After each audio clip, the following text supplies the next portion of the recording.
লন্ডনের টেমসের তীরে আলো ঝলমলে এক রাত, চলচ্চিত্র প্রেমীদের দৃষ্টি তখন এক জায়গাতেই, রয়্যাল ফেস্টিভ্যাল হল, যেখানে বসেছিল ব্রিটিশ চলচ্চিত্রের মর্যাদাপূর্ণ আসর বাফটা অ্যাওয়ার্ডস 2026।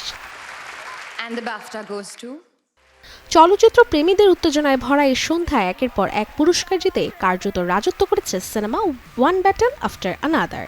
পল থমাস অ্যান্ডারসনের পরিচালনায় নির্মিত এই চলচ্চিত্র সেরা ছবি, সেরা পরিচালক ও সেরা অভিযোজিত চিত্রনাট্য সহ মোট 6টি পুরস্কার ঘরে তোলে। অন্যদিকে ৭৯তম ব্রিটিশ একাডেমি চলচ্চিত্র পুরস্কার বাফটা পেল মণিপুরী ভাষায় তৈরি ভারতীয় ছবি বুং। আবেগপূর্ণ যে ছবি নেপথ্যে রয়েছেন ফারহান আক্তার। একাধিক আন্তর্জাতিক ছবির সঙ্গে পাল্লা দিয়েই সেরা শিরোপা পেল এই ছবিটি। এবারের আসরে সমানভাবে আলোচনায় ছিল সিনার্স এবং ফ্র্যাঙ্কেনস্টাইন।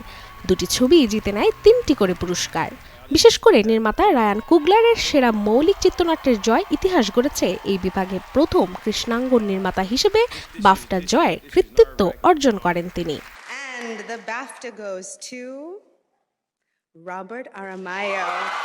সন্ধ্যার সবচেয়ে বড় চমক ছিল সেরা অভিনেতা বিভাগে।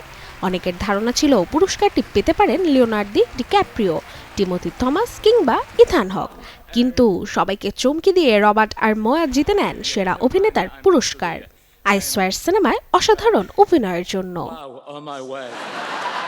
পার্শ্ব অভিনেতা বিভাগে জয় পান scene pen.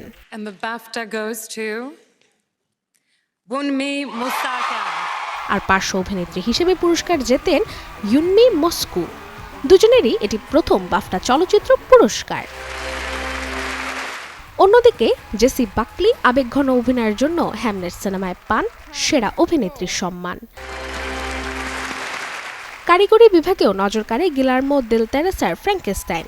Costume design, production design এবং মেকআপ ও হেয়ার বিভাগে 3টি পুরস্কার জিতে নেয় ছবিটি। অন্যদিকে ভিজুয়াল এফেক্টসে জয় পায় অ্যাভাটার ফায়ার অ্যান্ড অ্যাশ। আর সাউন্ড বিভাগে পুরস্কার জিতে নেয় F1 দ্য মুভি।